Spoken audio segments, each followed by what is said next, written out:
Investigative Team Show. Call in the T.I.T.S. Woo! Do you need a movie review? Call in the T.I.T.S.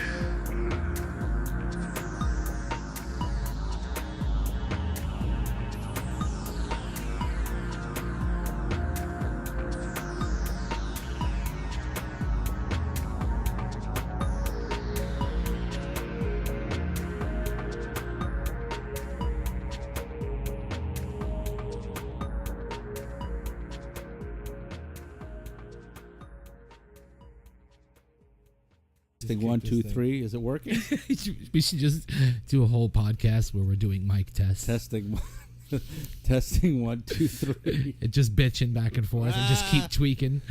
And sound just Doty, gets all... I love Doty to listen to this fucking program. I tell you what, though, that would be a really funny episode. Like, if we yeah. just did an episode of that where we were just troubleshooting issues. You can't make it uploaded it as an episode. Sure. You can't make it too long, though. Nah, you do it for like 10 minutes, 15 minutes tops. Because, it gets to a point where it gets annoying, but then it becomes funny again. Oh, yeah. And then, you find that happy spot, and that's where you cut it off. Fucking rigmarole setup. I'm gonna totally fix this. I'm gonna invest some shit in it. It's fine the way it is. The thing's in the right spot. Yeah, but it should be able. You should be able to plant any kind of mic stand and adjust it for anybody. Yep. I know which one to get. I know I'm looking into it, but I want to kind of look at you because I want to look at your beautiful face. When we're talking, usually I look. I don't know where I look. I look at the blank TV screen. And you're looking at your monitor, so we're not even looking at it. I'm not looking at the monitor because I have to talk into the mic, so I got to look this way. But usually you look the other direction. Right. And you kind of... I turn around for this. Yeah, you turn around for that, and we don't even see each other. Yeah. But you wouldn't be the first guy to see the back of my head. That's great.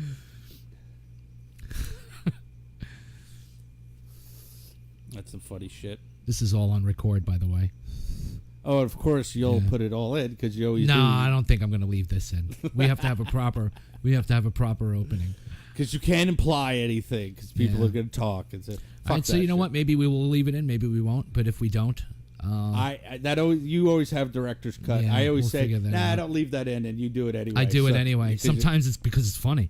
Yeah, I don't give a shit. The last intro was great, was hysterical when you just kept doing it over and over again. Start the music, and I took it through the music in anyway, and it was just right. No, It was great. I meant to say that from the last podcast that was funny. No, it's great. I was like, you know what? He has this like perfect flow of how the show should go, and just and I just accept it. Yeah. I don't even question it. Yeah. Well, how hard is it? You get some intro music, you get our little theme. Right, but it takes where things come in and out. That's what like making films are about. Yeah. When I was going to film school, you did a lot of tasks. You had to complete a task, and it dealt with like editing footage that they give to you already, and they give you a diagram saying, all right, this is how you have to edit this, and you have to edit it together, and then put it on a projector and show the class your homework. Right. And that shows to the teacher, did you complete the task? Did you understand what visual editing comprehends? Mm-hmm. And then if you're really good at it, you'll have like a flair to it, like you'll get it right off the bat, like you become creative, and then other students critique your shit, and then sometimes people don't get it. Everyone's a critic. Everyone's a critic. It's kind of cool, film school. It's like you put yourself on the cross all the time, and it's like, and people fucking say shit like, I didn't like it, I didn't like this. And you're like, oh, you motherfucker, I worked my ass off on this. Right. But it's constructive criticism, and it really forces you to like up your game about making movies. But it's really cool because you're all there for visuals, and you love movies, and you want to understand and make movies. So you're all these young kids interested in like, what's movies about? There were older people there too. There were people like there in their 50s. Sure. Going to college too. So it's not just us young dickheads back in the day, but usually because the whole concept of film school is like a new thing. It's been around since like the 60s, so it's still kind of new. People have been taking art for centuries, but the idea of this medium called filmmaking that's changed now to digital, so it's a whole. But Yeah. I forget how New technology has given us some good stuff and some. Yeah. It's good for amateurs that they can get their ideas out. Yeah. It's become more accessible, but it seems that the art of creating a good film is so much more rare now than it was. Same thing in anything popular, in music and TV shows, and I don't know, man. It's like almost everything gets cut from a cookie cutter or something. Well, You they have know? a format, and they know when they do focus groups, and the Nielsen ratings. Yeah. You know, this is all feedback that they get. Just like, you know, when you go on Instagram and people comment. That's my complaint about a lot of stuff, is that they feel like they have to fucking, you know, they can't just make a movie. The movie has to think for us and stuff. So I don't know. I don't want to get into that kind of crap anyway. Anyway, we should start this episode proper. Prepper. This is not going to be in the podcast. I don't know. Maybe we'll have to listen back. Some of it was good. Some of it was good. I think you should keep some of it in.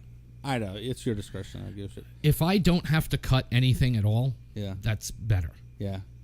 Like if we just turn on the microphones and then when we turn them off, that's the show. I don't know. I just think it's just, I don't know. It feels better. Sure. I mean, without this is all edits and stream of cuts. this is all stream of consciousness discussion. You know, this is not formatted. We don't give a shit if this sinks or swims. You know, I don't give a fuck. I don't give a fuck. Hey, Rick, stop picking on me. You know, Marty, I'm tired of your bullshit, Marty. You know, I bring you on these adventures. Hopefully you have some balls and fuck that girl in high school that you like so much. But it seems like you're a little pussy. Fuck you, Rick. I ain't no pussy. You're the fucking cunt. You drive me fucking crazy. I'm never home. I don't remember him saying cunt. I have to jerk off in outer space all the time. It's a pain in the ass. Sometimes I like the comfort of my own bed. I have my laptop on me and I can whack all night. Balls and fuck that girl in high school that you like so much. But it seems like you're a little pussy. Fuck you, Rick. I ain't no pussy. You're the fucking cunt. You drive me fucking crazy. I'm never home. I don't remember him saying cunt. I have to jerk off in outer space all the time. It's a pain in the ass. Sometimes I like the comfort of my own bed. I have my laptop on me and I can whack all night.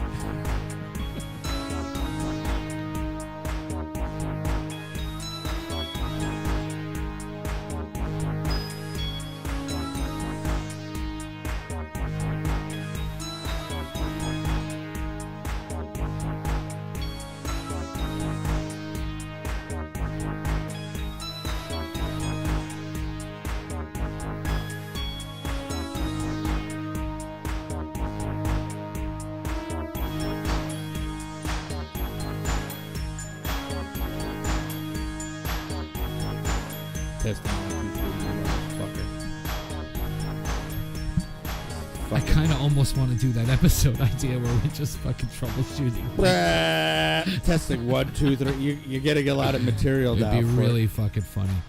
What? It would be really funny. Oh yeah, I you're think. getting a lot of material right now. Testing whether. Okay, and hello, hello, and welcome to another rendition of Theater Investigative TV Show. Well, we discuss films from around the world of all ages. Oh, and it's a great time to be watching cinema if you are a cinema lover like us. Cinnamon Toast Crunch. Boy, that's lame. Cinnamon Balzacs. Cinnamon Balzacs. And welcome to another rendition of Theater Investigative TV Show, otherwise known as T.I.T.S. That's a sexist show. I would never listen to that show. Nope, me neither. Sexist. It's a sexist show. Misogynist assholes. Sexist. I'd never watch that show. It's too sexy. Theater Investigative Team Show. Or should it be called the Beef, Bacon, and Beans Show? I got beef, Bacon, beef, beans. bacon, and beans. beef, bacon, and beans. And welcome to another edition of the Investigative Team Show. How long are we working on this show? This is what I like. It's like it's like this constant like warm up to the fucking podcast. Yeah, we haven't even gotten to the meat. I know. It's like, what are you dickheads going to talk about today? Well, today's we need episode, a proper. Oh, okay, go for it. This episode, it's going to be about the movies of The Thing. The Thing, and The Thing. All three of them. The 1950s version, the John Carpenter one, and then the 2011 one. Which one was that again? 2011? Yeah. Is that right? What was that called? I think it was just called The Thing. I'm just messing with you, man. No, I know. The Thing. The Thing versus The Thing versus The Thing. No, but the first one is called The Thing from Another World. Exactly. And yeah, we need a proper start on this. didn't we do one? Nah, this doesn't feel right to me. Well, I did. It just felt funny. Hello. I fucked it up. Hello, and welcome to another. Don't have to. That's already there. I have that there. That's part of our intro. What would you do? That's our permanent intro I have there. Well, what's Unless wrong? we You come want up with a new one at some point. Hi, this is blah blah blah from blah blah blah. Hey, dickhead. You know, Morty, I'm tired of your shit, Morty. You know, you and your proper intros. This is fucking bullshit. You know, Rick, fuck you. I'm tired of hearing your shit. You're like a fucking yelling cunt all the time. I'm tired of it. Cunt bags. Bags of cunts. You know, Marty. You are a little pain in the ass. You're like a little bitch, Marty. I don't got time for your shit. That's right. He does both voices. Really? Yeah. The same guy does both characters? Yeah, amazing. Interesting. Yeah, really talented. And it's his own artwork, too. So he does drawings on his Instagram. I'm like, oh, man. This is his artwork. And it's like his idea, his artwork. And he does the voices. Wonder how long they'll let him keep it before they rip it it's from Adult Swim. They'll go on forever. You got those true. guys, Tim and Eric, they're on there. They've been on there for fucking over 10 years it's already. not like what they did with Ren and Stimpy. No, it's a different game now. If you're going to do really like weird abstract shit, Adult Swim is the way to go. I bet there's tons of people sending shit in all the time, and they got to go through it. But it's great. No, I don't see Rick and Morty dying anytime soon. They got such a cult following already. Right. It's surpassing even The Simpsons and Family Guy. There's merchandise already out there. Yeah, that's always going to be. Yeah. But they're getting their popularity is I big. even put a Rick and Morty still in the last podcast. There's there's some great Star Wars alien references. But it's all that mishmash. But no, I was saying they're more popular than South Park, Family Guy, and The Simpsons. And really? all those, you think so? You think it's more popular than South Park? Oh, yeah. There's still loyal people for South Park, and there always will be, and those guys are not tired of doing it because it's easy for them, and they like it, and they never run out of material. So it's going to go on forever until both of them get bored. I still think it's too soon yet. I think there's more people who know who Eric Cartman is than know who Rick is. Right, but it's such a movement right now. Right. It's huge. I mean, I have friends of mine who I never thought would watch Rick and Morty, and they were telling me about it. I was like, how the fuck did you know about that? I would never talk to you about that. Still my favorite Adult Swim show of all time is Venture Brothers. Oh, yeah, that's classic. Well, that's what I mean. That's what Adult Swim has done. Every episode of that is great. Adult Swim has made these shows classics now. And it's amazing because now it's like they keep this, this art form going and turn on new people to it, and they're like, wow, that show's awesome. I gotta watch it now. And they collect shit and they become a fan, So it's great when you have like a studio like Adult Swim, that allows to have this wide range of creativity. But I don't know. It's a good show. I like it. It's funny. It's all sci-fi. That's why I like Rick and Morty so much. It's crazy science fiction. Yeah. It's crazy. It's off the wall. It's so off the fucking wall, but it's so good though. Yeah. It's so clever how they do it. So I don't question it. I'm not laughing hysterically like, oh, that's so funny. Ha. I just want to see the weird shit they go into. Like, dude, I would have never known to go in that direction. I have no idea where they're taking me on this episode. I have no idea how it's going to end. It's just crazy. But as sci-fi goes, it's great. So, welcome to another rendition of Theater Investigative Team Show, where we will discuss movies and the world of science fiction and the films in the science fiction world. Right now, we're going to be discussing the movies, the films. Well, at least one of them I'll call. Well, we're going to go back to shows and films. We always do this fucking back and forth, and we get off track. But we've already. I tend to call movies I like films, and movies I don't like movies. Yeah. I don't know why. A little side note: future episode of a show called Burn the Negative, where we talk about horrible movies that should just be burnt to a crisp and never exist again. And hopefully we'll get one of those down there. That should be fun. But we're talking today about the things, the three movies. Most overall, we're going to be talking about mostly John Carpenter's. Thing. That's the best of the three. Spoiler alert. Spoiler alert. I like Carpenter's version way more than the others. The one from the 50s is interesting for its time. And, that's what. And I sometimes like watching those old school, Cold War. Oh, I love them too. 50s that was the main reason science fiction movies. Yeah, I totally agree. Interesting new ideas, even if they don't. That's the movie. They don't pan out so well throughout the movie. Yeah, Those movies yeah. tend to be like There's the moments. first act is the best part because that's where the established part. Right. Yeah. Well, that movie inspired John Carpenter to make his version of Thing. He said he loved it as a kid. It's a much more interesting concept. Yeah. His is more just, it's just believable. It was like, wow, this is some spooky shit. And it's not in your face. It's scary. All of the elements in his films just work. They fit, the pieces fit together. The 2011 one, if I didn't watch it a few days ago, I'd have to watch it again because it's so forgettable. I still can't tell you the names of the characters. Don't know who they are. Didn't care. And like, where did this person go? Who is this person now?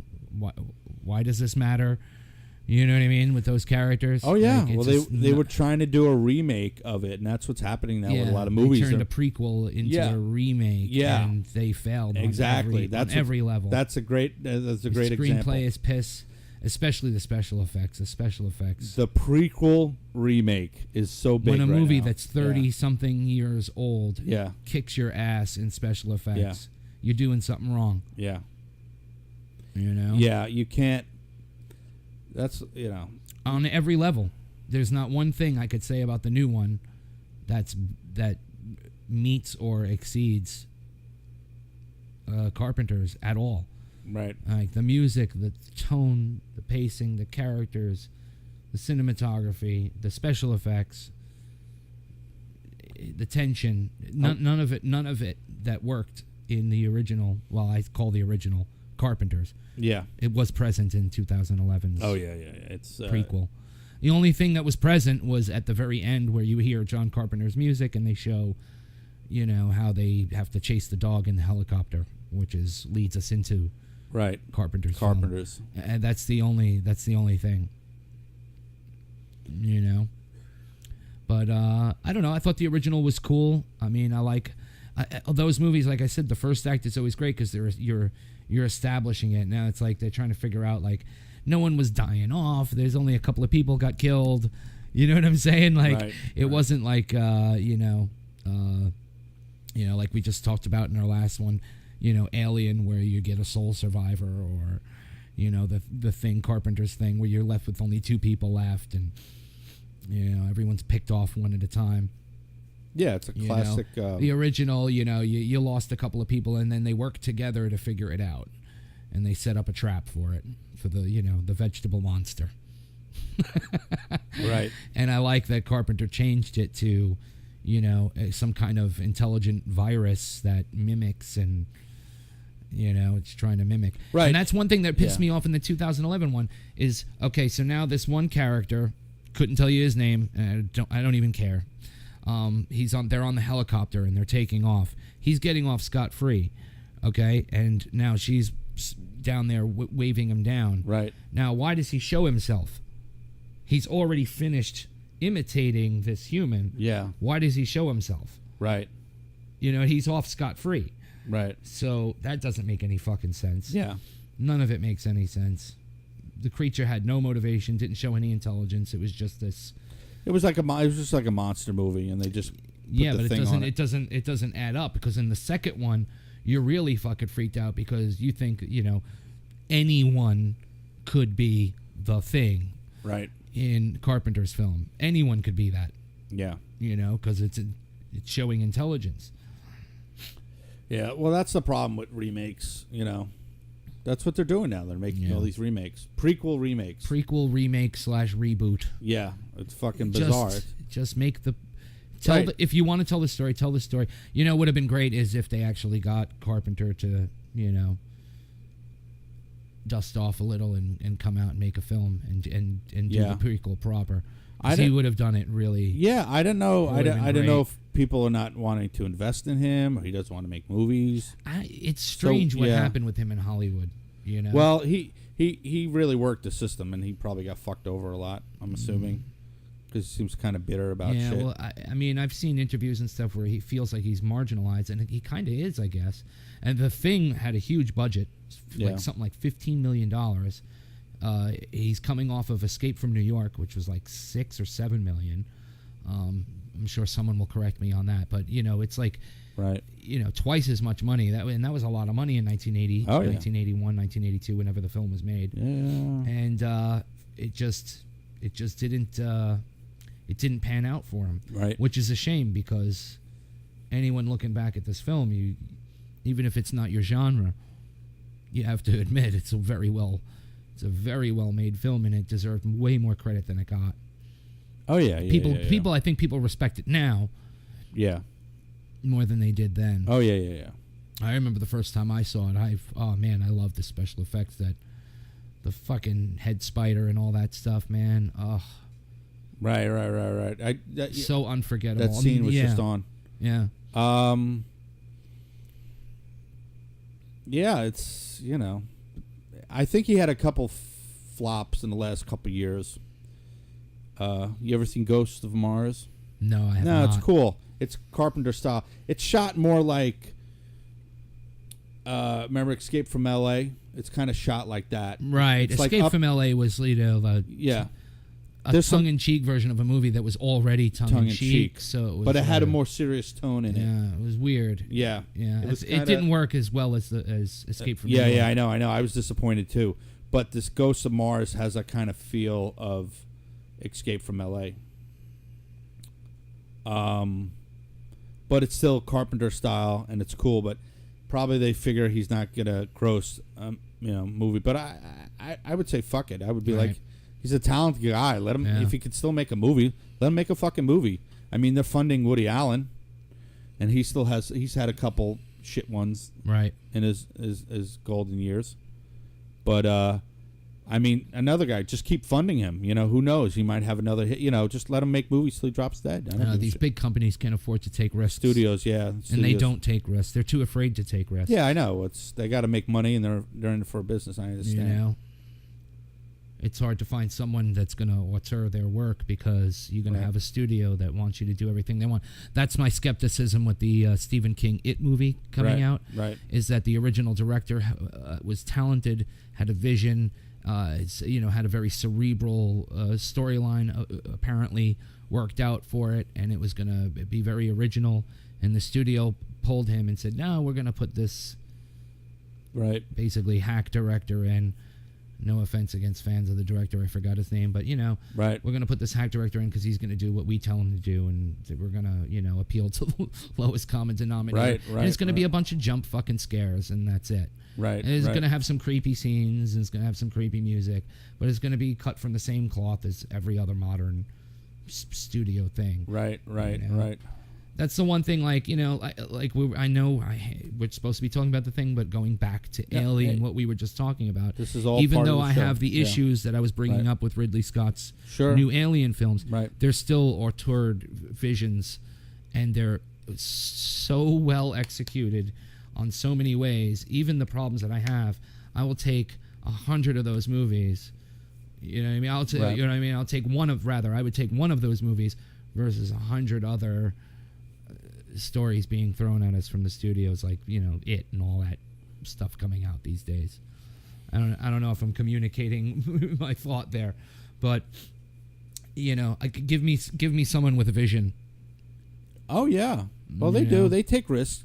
You see, the thing with a studio, it's very basic. They have a budget, and to stay in business for the following year, they have to make that budget. Yeah. That line. What's the bottom number we need to keep in business for next year? Right. To keep the studio running. So they greenlight The market's changed a lot too, Yeah. though. It's But a global market now. Right.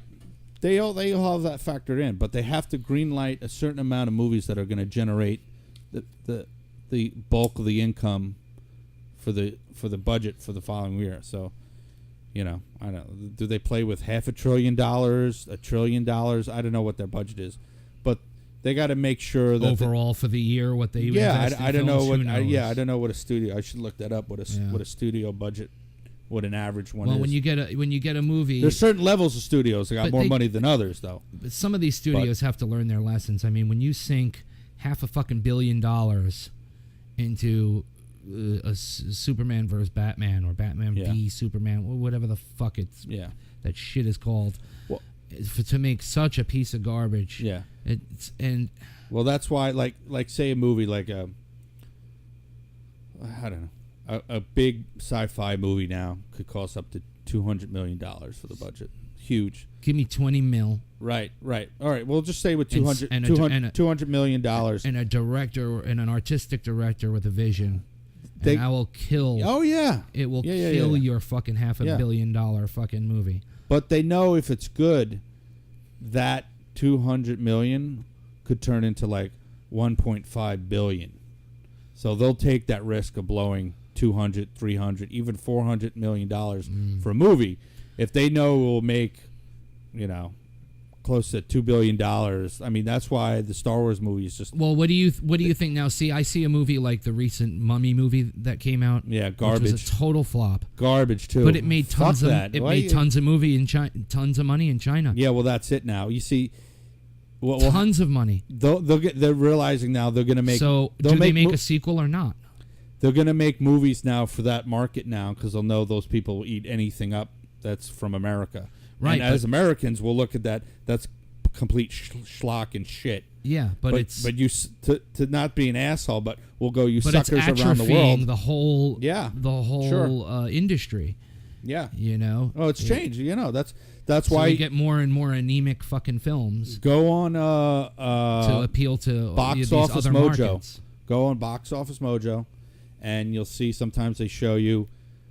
Sometimes not always. They sometimes show you how much the budget was for the film. Not always, but they will definitely show you every market around the world, domestic and foreign, of how this movie's raking in money, and you'll see like, wow, it didn't do great in the States, but overseas it fucking hit the billion mark. Yeah. So you're gonna watch a lot of dopey movies that we're gonna think they're dopey movies, and like but Spider-Man will make hundreds of $millions in China, but I'll be like that movie's tired. I hear the How many newest Spider-Man- Spider-Man, which I haven't seen, is actually supposed to be somewhat entertaining. Yeah, somewhat good. It's all that Marvel stuff. They finally got a teenager to play the part and all that. And I just how many Spider-Man movies are they gonna make? It's crazy. It's like how many fucking Hulk movies are gonna make? yeah. It's like we got to see the Hulk again. an individual story about the Hulk. Yeah. Hulk's I mean, a cool character. I'm not a big Hulk guy, but you know what I like? I like the old television series. Yeah. It's great. It was more about the Doctor, and then he turns into the Hulk. It was all Yeah, about. but we were kids and we just wanted to see that. We did, we wanted but to see Lou Ferrigno. All yeah, green of course. and But you know, smashing stuff in slow motion, you won't throwing like. bad guys 20 feet in the air. Yeah, of course. You know? You won't like me when I'm angry. Yeah. You know, it was great, but he was a great character because he was fighting this demon, and you learned that's about why him. they keep going back because it's a good story. It's a good. I know, but character. they always showing Hulk when he's in the Hulk, when he's green and angry and big and beats the shit out of things, but it's just a weird, and it's like they're still trying to make the Fantastic Four. Right. How many times are you gonna make the Fantastic Four? Let it die for a while. They made that. They made the Fantastic Four. They made a lot of versions. That real shitty, that really, really, really shitty one. They made because they were running out of time and they didn't want to lose the license. Yeah. So they made them. They just slapped it together. The Jessica Alba ones. Yeah, they just slapped it together. They make 2 or 3 of them. I think they made 2 or 3. I don't two. even know, but it's crap. Yeah, but they keep making the fucking Fantastic Four. Yeah. Fantastic Four, the Hulk, Spider-Man. Because places like China are spending money on it. But they're not good. I mean, Circles us back around to my point, which is movie studios fund aren't Jim making, Jarmusch. I mean, give Jim Jarmusch. It's not about the art anymore, and it's not about the art of $20 million filmmaking and storytelling. Yeah. It's the art of money making and appealing to the widest audience as possible. I know, I get it. But smarter audiences, the industry are in the ones US that are suffering from it.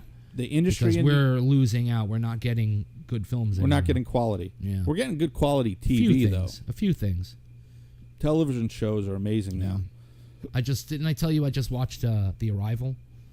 The movie, yeah. Great film. Yeah, isn't that great? It's so refreshing to have a good film. That's the same. Nice, good film. Good it's sci-fi, smart. It's sad, but it gives you this. Yeah, really sad. Hopeful feeling at the end. Yeah. She's great in it. Oh yeah. It's a good movie. She could have been in the movie all by herself. Yeah. The rest of it's just there to help her story. Yeah. You didn't definitely worth watching. Anyone who hasn't seen that. It's the same director. I don't want to give any spoilers. The same director who's doing the new Blade Runner. French Canadian guy. Right. That's why I watched it. Yeah. And that movie just flows just. Oh yeah, it's right. smart. It's so smart from beginning to end. The science fiction element is it's such a high intellectual sci-fi movie. Well, from what I'm seeing great. so far, I think there's 3 trailers out for that now, and then we have that little prologue that just came out. For what? What's this? The prologue for the new Blade Runner. Oh yeah. I'm more and more optimistic.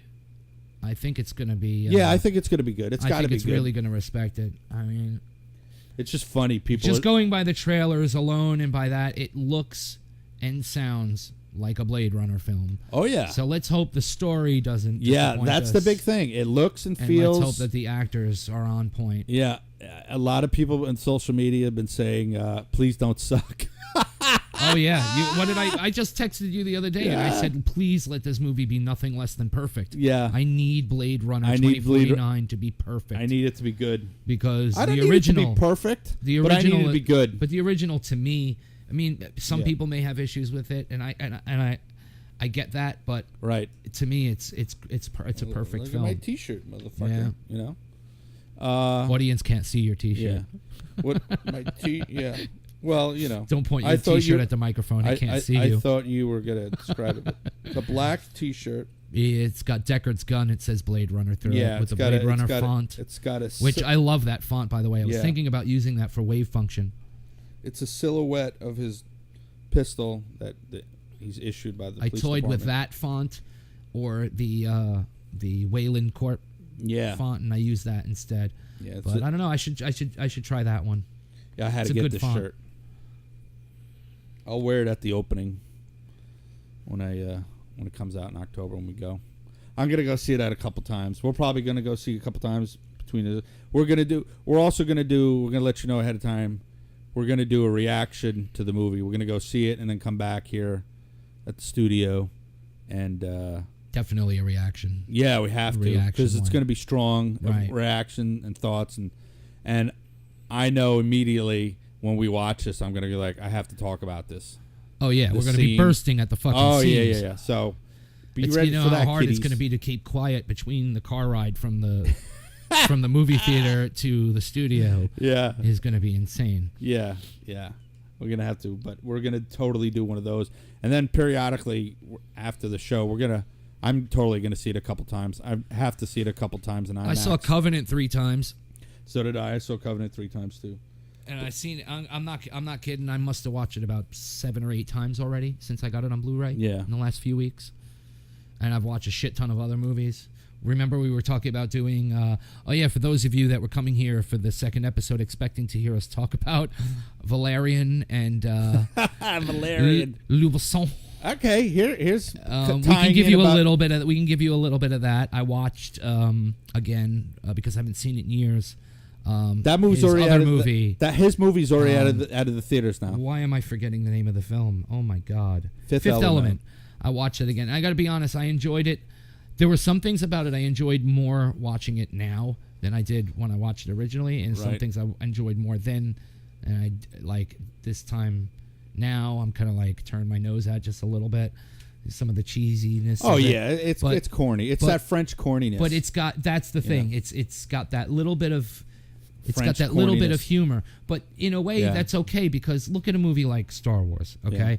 It's a movie, it's an adventure film and it's supposed to be, Don't ever talk bad about black Star and Wars white, in good front of me. versus evil, and it's you know what I mean. Oh, yeah. And it's got a little bit of hokey charm Oh, to yeah, it. yeah. Well, And that's it's the got a little bit classic. of comedy. This is just this is just coming from the sensibility Right, of, exactly. of a French audience. I would Right. imagine. And you French know what? director. And French and director. I'm not dogging French humor. I kind of like French humor in a lot of ways. As long as it doesn't get a little too silly. I don't think care the for British it too do much. silly the best.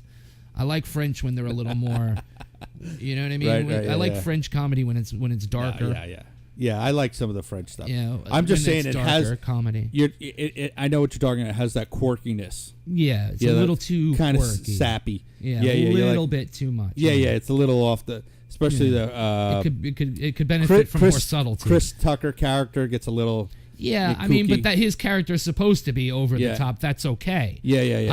I don't mind his character. Like he's supposed to be our comic relief in that film. Yeah. We don't need that same comic relief from the priest and his assistant and all the bad guys. Yeah, there's a lot of that. and from Mila Jovovich.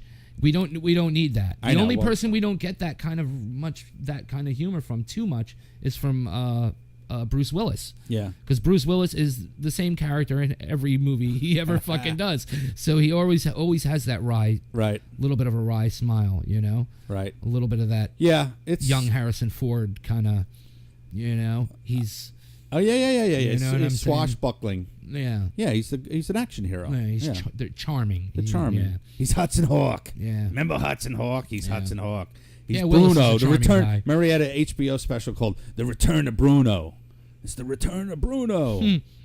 It was like Sha-na-na. He Yeah. played saxophone and shit.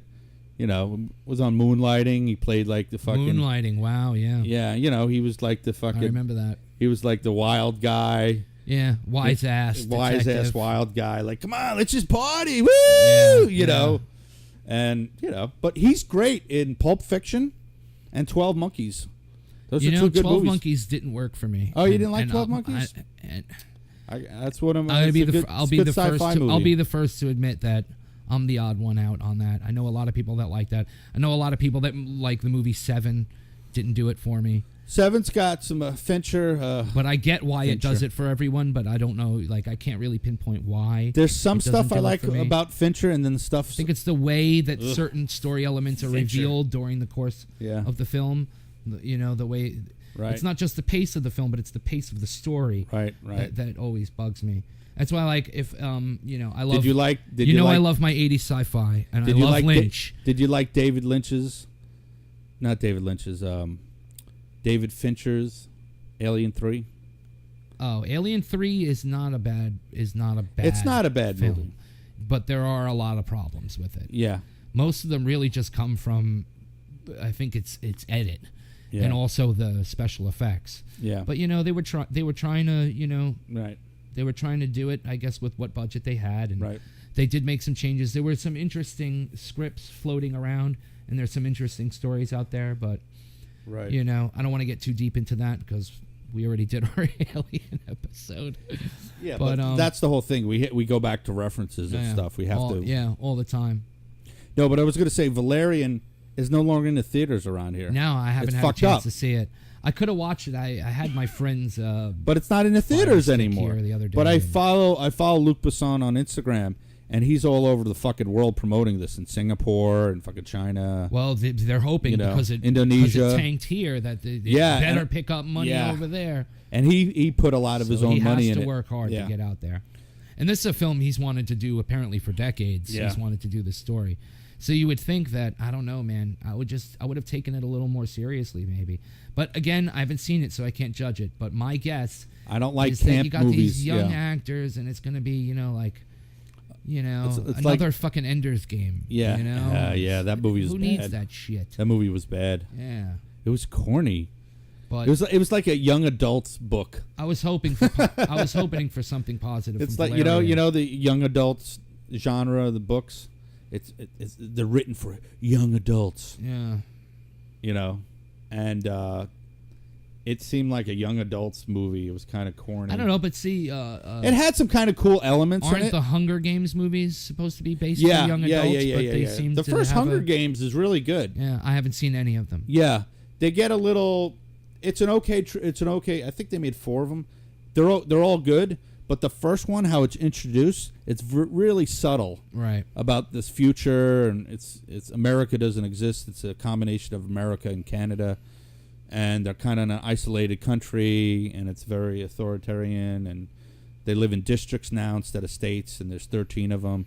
It's a whole cool kind of like, you know, dictatorship, 1984-ish, you know. Now, the premise is that these Bra- people go to battle for other people's amusement, kind of like Running Man. Yeah, it's like a Running and Man. the winner and, gets bragging rights, right, Or and gets it's a money young for adult his village or some shit.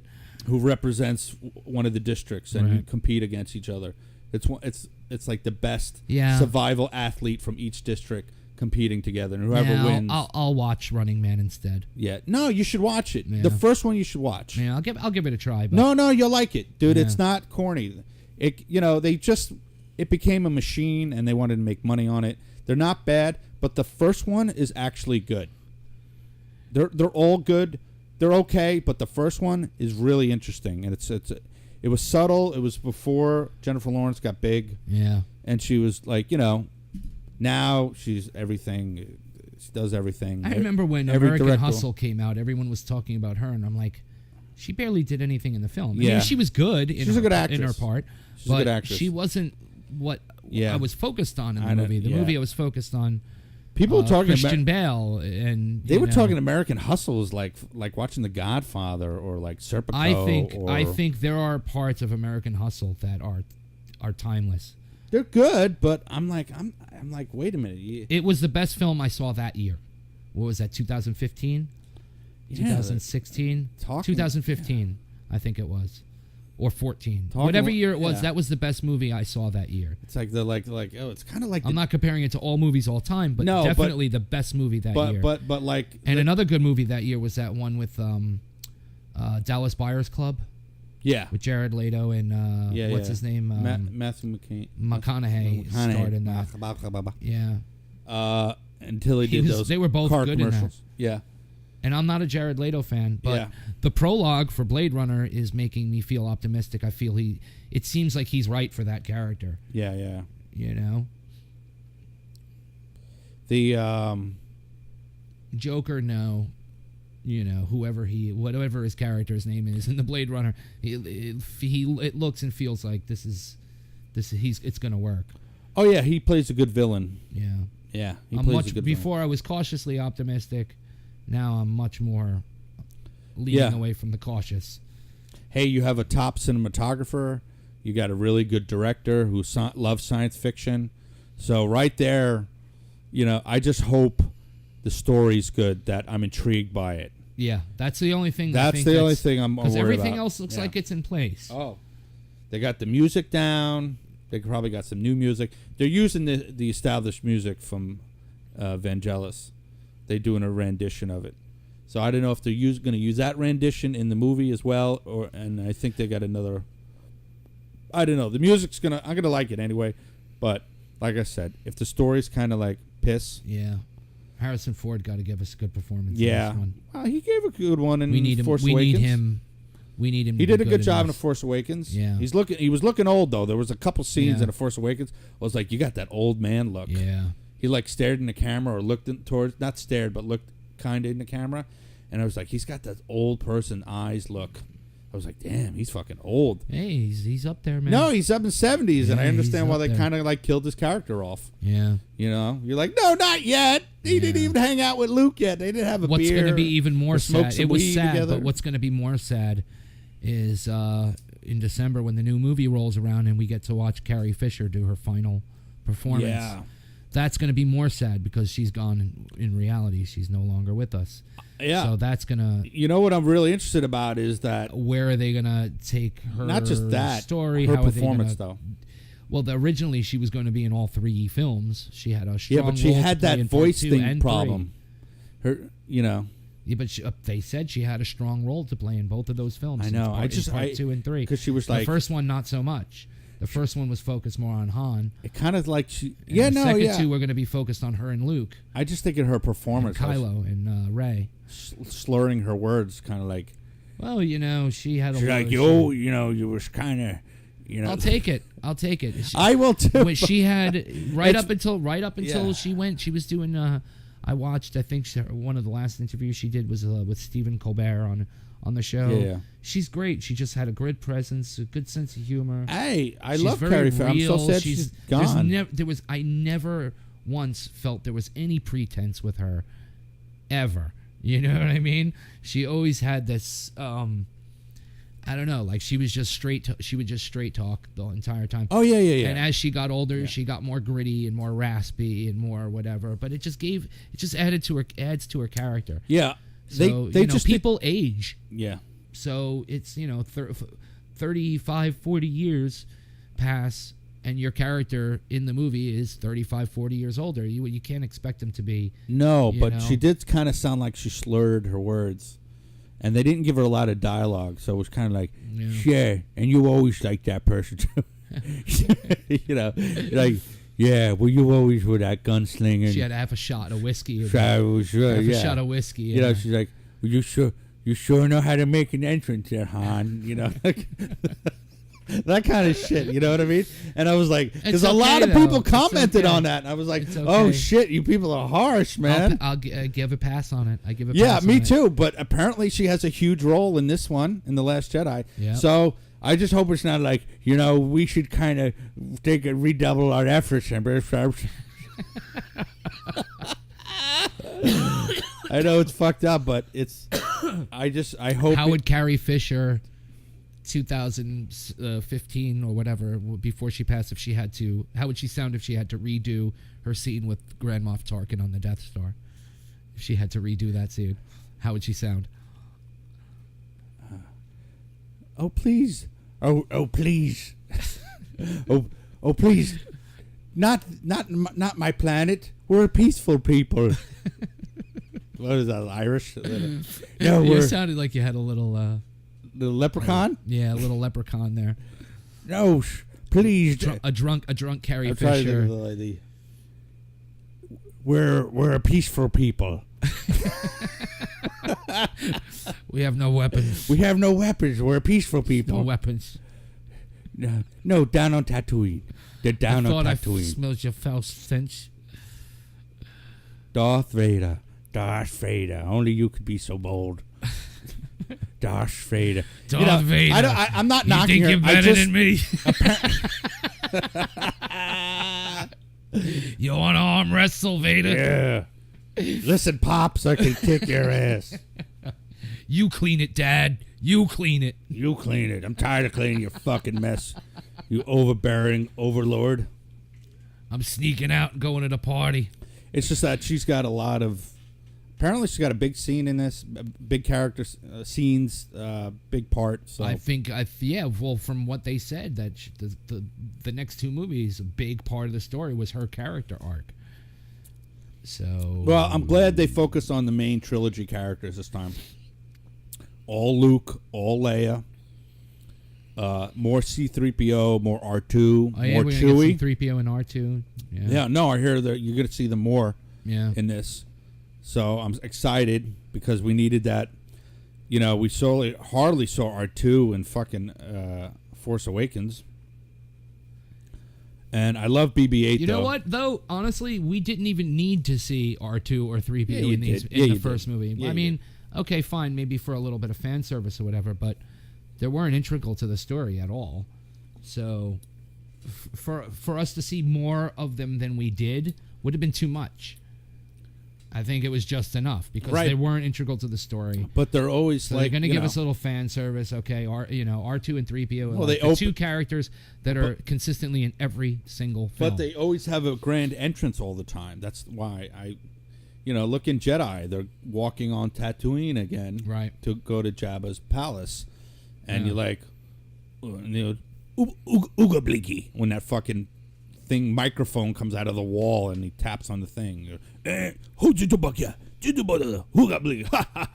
it goes back in, and then the fucking that's a good imitation. The gate goes up, and you're like, and they're bickering as usual, and of course. So you're like, and there were some fucked up things in A Force Awakens too. It's like, why didn't Chewie hug Leia when they came back after Han was killed? He just like ran into the crowd with the other rebel officers. I was because they had to establish some sort of connection with Rey and Leia. Fine, you can have Chewie and Leia hug first, and then move them out of the fucking way, and then have that lesbian thing between Rey and fucking.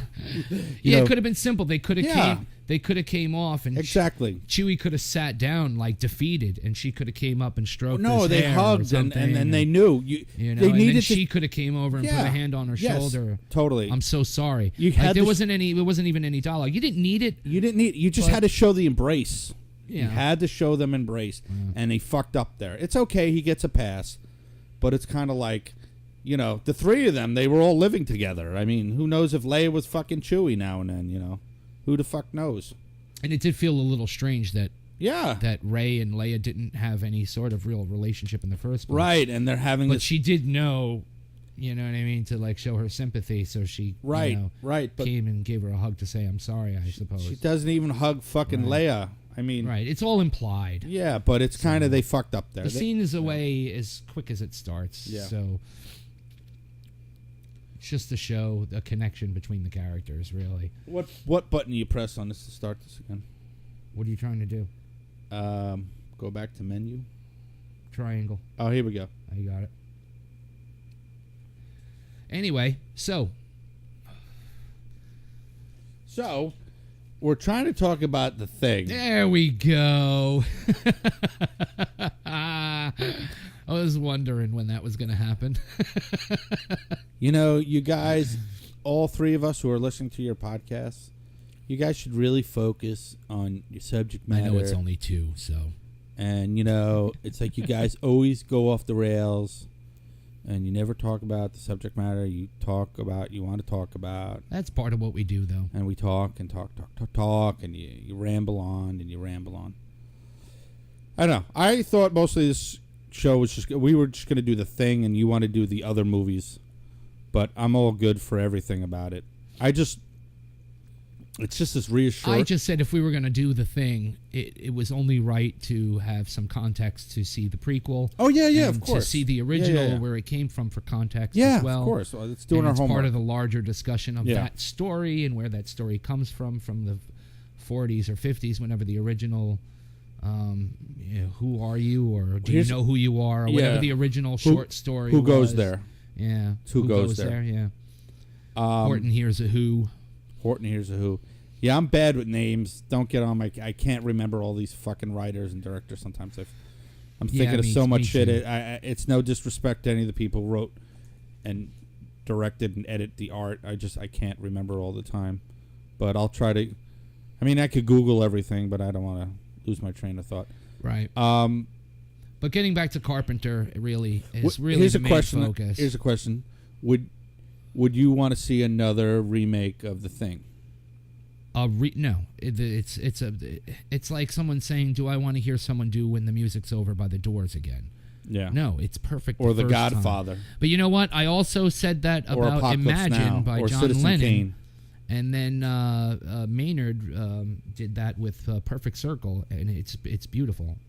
He took it and he took it and he changed it into this dark, desperate song, and it's beautiful. Well, But at the music's same time, different. A lot of people do covers. I don't need a remake of a movie that's not going to be A cover of a song is a lot different than Yeah. a movie's 2 hours long. A song is anywhere from 3 to 5 minutes. Yeah, long. I'm not a fan Like of a little remakes. I'm not lyrical a fan song. of remakes. So you would say nay on any idea? No, I would have liked to have seen John Carpenter come out and make either do the prequel himself, Right. or take the story further. somewhere else. Yeah, You know, that would be cool. I'd watch. How about like The Thing now? an outbreak somewhere else, like Yeah. on an island somewhere, and it hits a community, and then it's some. How about a movie like 30 years later, 40 years later, whenever the math is of this? What's it, like 35 years something? You do like 35 years later, whatever, and like half the planet is like contaminated by the Thing, and they're fighting the Thing. Like the movie starts off, you're saying, with in mid. Yeah, like half the planet has been colonized by the alien force, and they're the humans are holding up, killing them because these creatures also fucking attack whales, and the whales become fucking giant things. It's going to attack anything that it comes. Yeah, in contact right. with. So it's like they're fighting. The only reason they're able to keep it somewhat maintained is because they're in the Arctic, where there's nothing else Right. around, and Right. it's either in a frozen state or it's in a state of it's attacking whatever is Right. near it. So all you have is just some humans and some dogs. Yeah, There's nothing else for it to attack. Yeah. Once it hits, say, a jungle, and there's insects and plant life, and who knows? yeah. Well, that's what I'm saying. As soon as it gets you into know. the water, But the same thing with Alien. If they ever brought the alien xenomorph to Earth, to Earth, they have we would have in those Alien Predator movies. They don't count to me. no. But you know what I'm saying? But they would have just, them running around in fucking neighborhoods. And within a month, the entire planet would just be assimilated by xenomorph DNA. It would just take over everything. Yeah, that's the scary thing in Covenant. Yeah, in less than a week. When he's walking and he just hits the spores and they go in the atmosphere and you're like, fuck, the whole planet's contaminated. It's fucked. You'd have to done. nuke the whole It's planet. It's done. Yeah. If that ever got to Earth, forget it. If it You got to a jungle, or if it got to a metropolitan city, or anywhere where there's where it's not the Arctic. it looks like a nice planet, but then you realize every mammal or whatever, every creature other than the humanoids lived on that planet got assimilated somehow or Yeah. got killed. One of the interesting ideas that was floating around. Do you that think they- all the they birds never would die if executed. they had birds? Some kind of. I don't think the What do birds you would mean? live. The xenomorphs? They would assimilate everything. They probably would have caught Everything. the birds. Everything if would the get birds- assimilated somehow. Yeah, but Everything the would birds be could fucked. fly away. I think the xenomorph would have trouble catching the birds now and then. Right? Yeah, but eventually. Yeah, everything and like would it could just be- scale a tree and climb all the way up, but the bird would just fly off the fucking tree and go to the next tree. Yeah, but the whole planet would be contaminated. The food, the worm, the food. Well, why weren't there more xenomorphs Their running food around? source is now contaminated. They Yeah. eat a worm, and now that worm is contaminated. Yeah. So now they got the black goo or whatever the fuck. You Yeah, know what that's- I mean, the whole planet's fucked. everything within days, maybe days to weeks, would be just toast. So then I guess the only thing you do is just nuke the planet to just prevent anybody from landing on it ever again. Because you don't want that. That's a Yeah. contaminated planet. You just nuke the planet. Just let the radiation just kill one, everything. One of the interesting ideas with the Thing was that that they never executed or explained was that as going to Carpenter's end, not the original story or the original movie Right. from the 50s. Right. Because the original movie from the 50s, it was one of the inhabitants of the craft that was Right, it right. crashed, it crawled out, and then it froze, and they thawed it out, and here it comes. It starts attacking people. But then in the Carpenter film, one of the ideas floating around is that the species that was flying that ship was an intelligent species that used spacecraft to travel the stars, and they had this thing in quarantine, or it was some kind of prisoner. And when it crashed, or before the ship crashed, there was an outbreak on that ship, almost kind of like Prometheus in a way, Right. where there was an outbreak and they crashed. So there were there are no survivors from the species that designed the ship. Right. That's a But cool premise. the thing that got out, the creature that got out was infected. And before, you know what I'm saying? Like, so Yeah. it looked like the creature, Right. but what it really was the actual the result of the outbreak. Yeah. So it was now the thing. So you know? it was Right, two so species. we'll never get a chance to see what those people looked like. So a lot of people are like, oh, so what the hell is this? This thing is this weird microorganism thing is flying a spaceship and building spaceships. Right. No, the people that were the creatures that were using that spaceship were either carrying this thing as maybe a weapon or a prisoner, or they had it some kind of quarantine. It was some kind of experiment maybe, and it outbroke, and that's why it crashed, because there was no one left flying the plane, because the thing took over whatever was on that craft. That's a cool premise. And luckily it landed in the Arctic 100,000 years ago, because if it landed, in Africa 100,000 years ago, Or Manhattan. we never would have evolved. Yeah. It would have been, a dawn of man never really would have Right. happened. Yeah, I see what you're saying. Yeah. The evolution of us. So, nay on a remake. I'm not a fan of remakes. I'm really not. A fan Unfortunately, of I think they'll eventually. remakes. Sorry about my squeaky chair. I think eventually they're gonna make a remake. Again, these studios, they're like, okay, what do we have that we know will make money? We okay, the Avengers are doing good, so now everyone's got to copy the Avengers and make a superhero movie.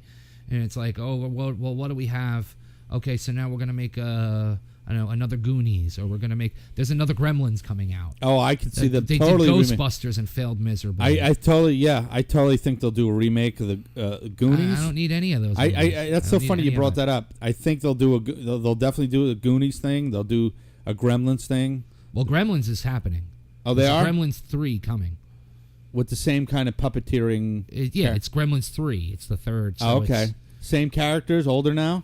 I'm not sure. The brother, I would like to see. Phoebe Cates? I would like to see if Phoebe Cates, the guy who plays her boyfriend. I don't know how she looks these days. Not that that's really important. She's still attractive. But whatever. It doesn't matter as long as they make some kind of cameo.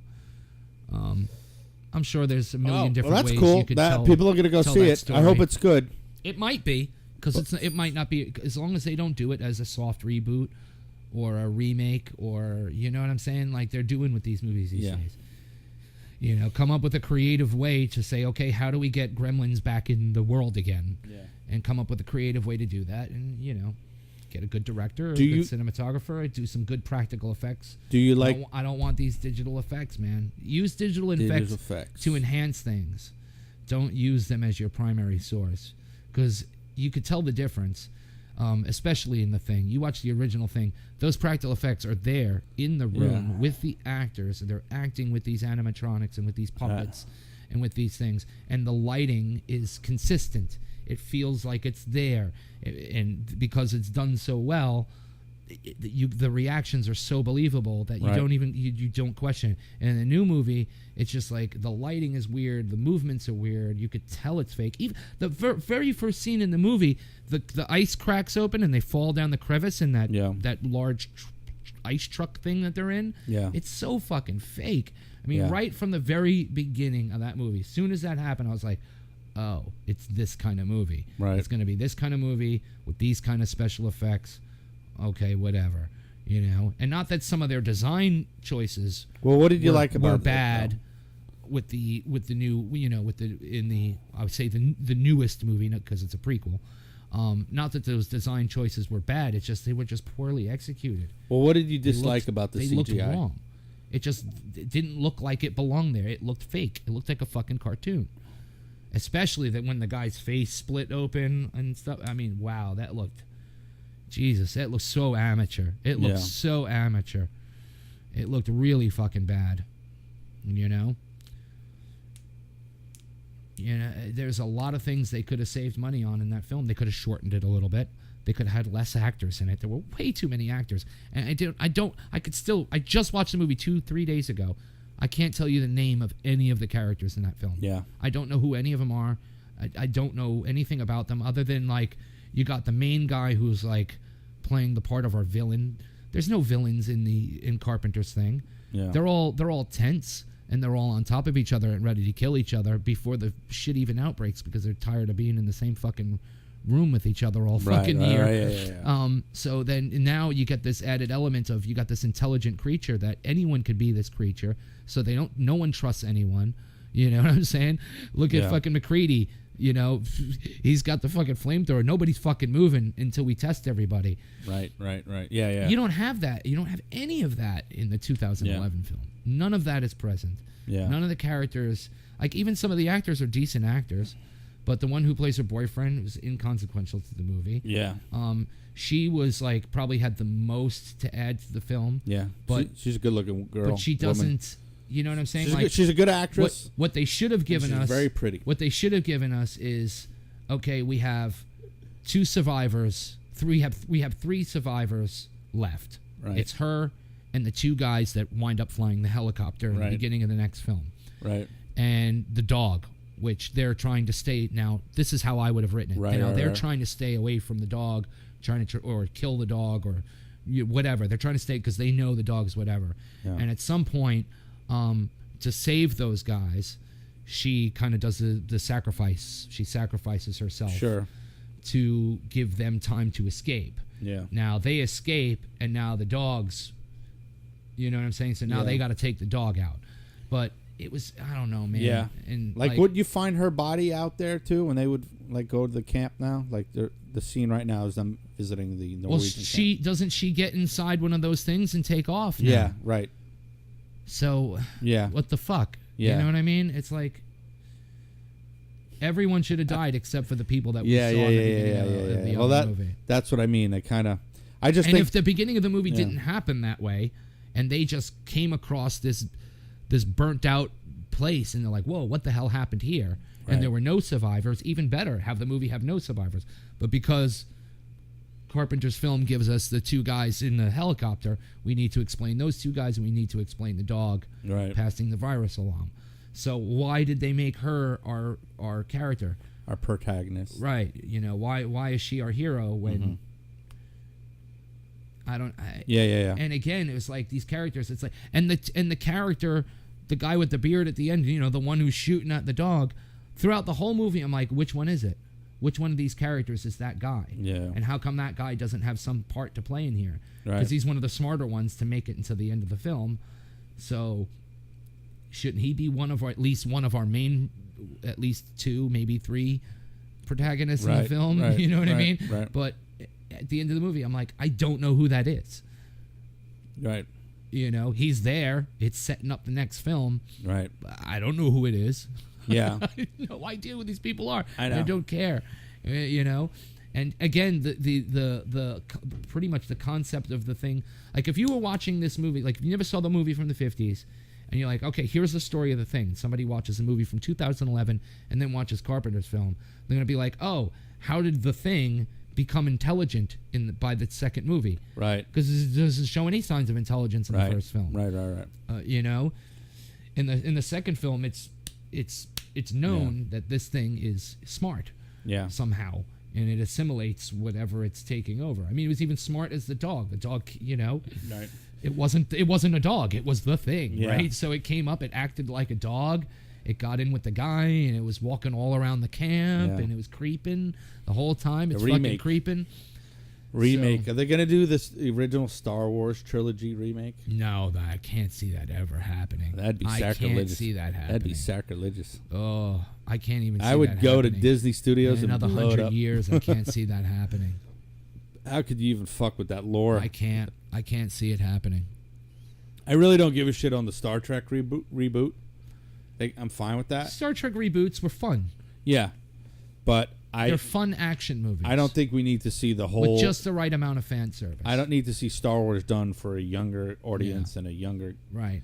I don't You want to talk about from a technical like Star Trek continuity as a fan. Okay, yeah, there's plenty of problems to talk about. We get blown in our Star Trek. Oh, let's let him go off on those. Man. Well, you know, it ruins everything. Blah blah blah blah. Soon to be a future right. podcast. And he's right. Yeah. But if you're not watching the films from that point of view, you're watching the films. It's like, okay, right. You know, let's watch what some young actors can do, so we could see like, okay, now we have an alternate timeline with these characters that we're very fond of, and we know what they're capable of in these new situations with these new, you know what I'm saying? Because the things have shifted. Things aren't quite the same. How do they handle these situations? Right. You know, how do they handle similar situations versus how the old crew handled the same situation? Right. I like that about the reboots for the Star Trek films. They're fun. Yeah. You I know? thought Abrams did a good job. They were very fun films. I just, you know, the first one being the best. Right. Going back to the 2011, I don't think there's ever been so much discussion about this film, except when the initial review came out for the movie. But that's the example of the remake prequel. That's right there. That's an example of a remake that's a prequel. Yeah. And they were rolling the dice and see if they would get those people who love The Thing and John Carpenter and Phantom Menace. Phantom Menace. Exhibit A. Yeah. Well, it's not a remake, but it's a prequel to. He wanted those three films to basically be, because remember, you watch interviews. There's footage of him all over the place. You know, where he's talking about how everything rhymes and everything's gonna like mimic each other, and these stories are gonna mimic each other. Right. And all that stuff, which is fine if you execute it right, like they did in Force Awakens, where Rey's story seems to mimic Anakin Skywalker and Luke Skywalker's story in many similar ways. No, I get it. Like I get those echoes. Well, he wanted to show the origins of but Luke, all the things he did wrong with those prequel movies, of where Luke comes from and who Vader is, etc. But they weren't remakes though. But I understand what you're saying. But they were prequels. But the 2011 Thing is what a perfect example of a remake prequel, and that's what's hot right now. They're doing all these fucked up, you know, different kind of like styles films. Yeah, but this is a film that could have and should have been like, there should have been people. You know, maybe it should have been done by like Lars Van Trier. That should have been like, no, this is a film made an art movie that of it, can be and should be done proper. Maybe it should have been like a European director doing it, like, you know, like the Danish director Lars Van Trier. Ridley Scott came back to do Alien movies. Yeah. I would have loved to have seen Carpenter come back to do, I don't know what the Thing fuck. Prequel. Yeah, we would be having such a different conversation right now. I don't know. We'd be talking about how much we love this film. Yeah. I don't know. Maybe he never got asked. And we would be talking about both films as if it was one story. It was one long film. Yeah, the studio. If Carpenter did it, we would be talking about how this is like, oh, it's so great to get the first half of this movie. You know, now it's just like they gave us a weak attempt. You know, again, like the things that were most important about it is the tension. There was no tension in the film. There was no sign of intelligence of the creature. It was, you know, again with the. It was like a monster movie. Yeah. It was a basic monster movie. Yeah, but so is The Thing, and so is Alien. Yeah, they're monster movies. You can do good monster movies. Right, but it was taking the Thing, you know, ideology and making it for a newer audience and that's why it failed. But these are films that you could do without all the exposition and all that stuff. And you know, the thing is, the prequel. I mean, we know from watching the first movie, just from all the you know, the detective work you're doing when you're watching Carpenter's film, we already know what happened. Yeah. So since we already know what happened, you can make it interesting. You don't have to dilute it. They really just diluted it. Yeah. It could have been simple and it could have been punctual, and all they had to do was build the tension. Yeah. You know, and I don't know. and I think it fails on all. Oh yeah, fronts. it's. I mean, you can watch Is it the worst movie I ever seen in my Yeah, life? No, exactly. But it doesn't live up to its name. no, it doesn't. You know, it doesn't I even would come close. You know, The only thing that gave me goosebumps was the very ending when Carpenter's music comes in and they're leading us in chasing Yeah. the wolf. That's it. and That's it's it. yeah, because you're excited because you know Carpenter's, and you're Yeah, so disappointed now that this movie was I'm shitty. like, I can't wait for these credits to be over because I want to keep hearing that doom doom. Yeah, Doom doom, doom doom. I want to put the '82 film on, you know, and this is how I watched it this week. I watched all three of them in a row in one day. I watched the 1951, then I watched Carpenter, then I watched that one. yeah. I should have watched the 1950s, then I should have watched the 2011, and then the Carpenter one. That's how I should have watched it. Oh, it's okay. But I don't think that would change my opinion of it anymore. No, In fact, it might no. even make it worse. No, I watched it, and I watched it when it came out, and then I watched it recently again. Yeah, I didn't see it in the theater. I didn't see it in the theater either. I watched it like the DVD. Yeah, or like Blu-ray or 6-8 months later it came out, Yeah. and I was excited, but I was like, I didn't really. I wasn't like, it was predictable, Yeah. and I knew how it was going to end in a way. I knew, you know, I would have been surprised if she got killed because you kind of knew she was going to live Yeah. because she became one of the survivors. So it was just, and like I said, she's a good actress and she's nice to look at. Yeah. So that was one But thing. you know what? that was Even if intriguing. they let's just say they even went the route of doing the practical effects right, we would just be sitting here talking about how we liked the practical effects in it. If it was the same movie, exactly, but they ditched the digital and they went with the practical effects that were comparable to the Carpenter film, yeah, we would only be talking about how good the practical effects are. We wouldn't be talking about anything else about the pacing, the story, the tone, the characters. You know what I mean? All those problems Yeah. would still be there. So, you know, there's a lot that movie needs to fix. You know, there's too many problems that you can't just point to one thing or two things. You know, I think from the ground up it was just built wrong. right, You know? right. I'm looking at that scene right now. Well, Where you got the- it on in the background. Yeah, What scene is it? I can't see from here. They put the stray dog, who's the alien, in with the other dogs, Oh, okay. and it's Yeah, it starts freaking out. Yeah, no, the dogs sense it, and they're all barking, and Little tentacles come out and start grabbing them, and it starts The jizzing dogs- acid on them and shit. Yeah. the dog's biting the cage. Yeah, with trying to its get teeth. out. Yeah, it's fucking crazy.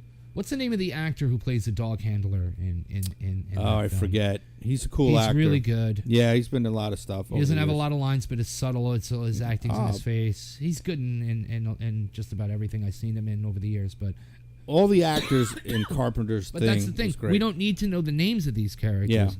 Yeah. They're convincing individuals that have their little quirks and stuff like that. They feel like real people.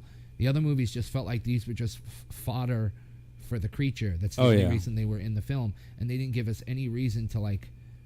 There was no connection with any of them. Like you know what I mean? Right. Just barely had a connection with the main female lead, just barely, and that's about it. And then you had the connection with the guy who hired her, the douchebag. Mm-hmm. You know, you're just waiting for him to get his. Right. And that's it. That's it. Yeah, it's it's disappointing when they do remakes. But I think it's the state of affairs right now. They're gonna do it. They're hoping to generate money, roll the dice, and they're gonna. It's like going back. I said how many Hulks they're gonna make, how many Spider-Mans they're gonna make, how many Fantastic Fours they're gonna make. I mean, look at the Fast and the Furious they could franchise. keep making, all right, fine. The Look at the studios want to make money, and Yeah. they're going to make money overseas with these films. Yeah. Fine, keep pumping those movies out. Right. I'm just going to pay attention to hopefully the films, Yeah.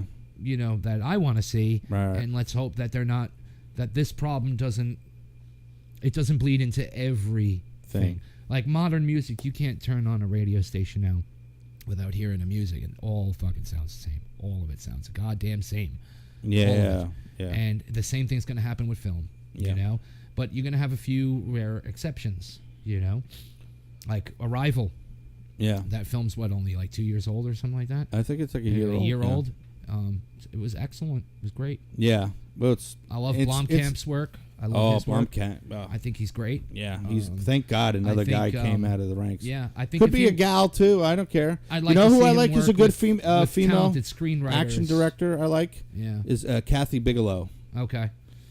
I want to see that movie. She's out now. It's about Detroit, about the Detroit riots, Right. or they're calling it the uprising. She did a movie about that, but her style is always good. You know, not just from The Hurt Locker, but she did that movie Strange Days, and that movie Blue Steel, and just her. She shoots kind of like noir-ish, modern noir look. And Yeah, that's okay to be stylized. yeah, but I like her, and then I There's like her nothing wrong stories. with being stylized. No, but I think she's a good director. Right. Her story, she always picks good stories, and the actors are great. And The Hurt Locker is a good movie. And what's the other movie too? What's the name of the guy? The guy who did the Royal Tenenbaums, Gene Hackman. Oh, His movies are extremely stylized. Yeah. Life Aquatic and movies like shit. that. His Wes movies are Anderson. Anderson. His movies are like, they're he has a formula for Oh, them. yeah. But it works. Yeah, for him. For his writing, right? Right, so right, as right. long as the style that you're picking, like we even talking about once Gladiator, it's a good film. I like it. It Yeah. works, but I didn't think the style worked for it. I didn't think the color palette worked for it. Right. But everything else worked enough for me to overlook some of that.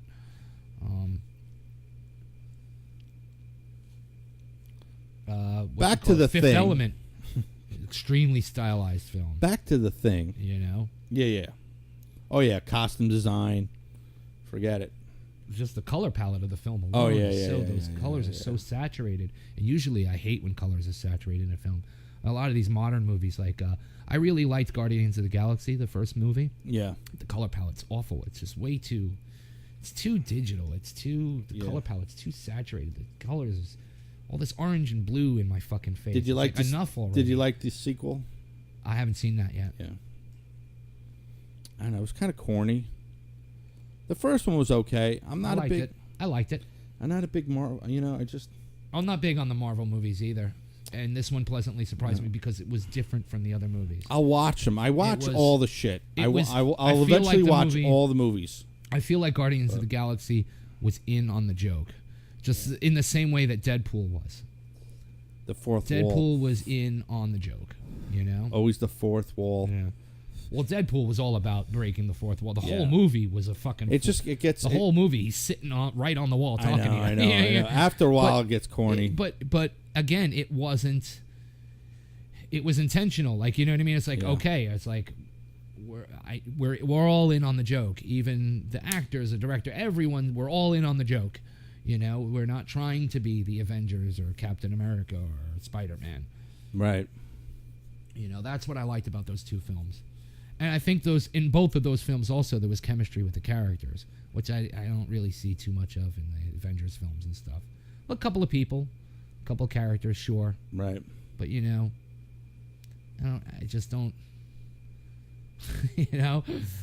like I'm so like, because the further I get away from watching those films, Right. the less I could tell you about the character arcs are and how they interact with each other. Right. You know what I mean? But like, I could watch I could tell you about 5 years from now, if you ask me about Guardians of the Galaxy, about those, just that small little handful of characters that they really focused on. Right. I could tell you why those relationships worked and Right. why the humor works with them. Right. Right. And they knew when to be humorous and when to be serious, because it needed to be serious to move the story plot along. And just when you think it's going to be serious, it gives you the joke. Or just Right. when you think it's going to give you the joke, oh, wait, it gets serious, then you get the joke. So the timing was actually pretty good in that movie. But, I'm putting it at a much lower standard because it's going up against its Right. brothers and sisters in the other comic book movie films. So Yeah. I just. first two Batman films, Wonder Woman, really good films. Got some issues with Wonder Woman, but overall, it was. I haven't seen Wonder I was Woman. pleasantly surprised. I liked it. I think the chemistry with the characters was really good. It felt like, I like the a Captain good movie. America It movies. felt like an older movie. It felt like the original Mummy with Brendan Fraser and stuff. You could joke about Brendan Fraser all you want, but the chemistry between those characters right. in the first Mummy movie was great. It's was really, really good. And I like when films don't have to work too hard to make you believe the characters, and that's not always the actors. That's the screenplay and the directing as well. Right.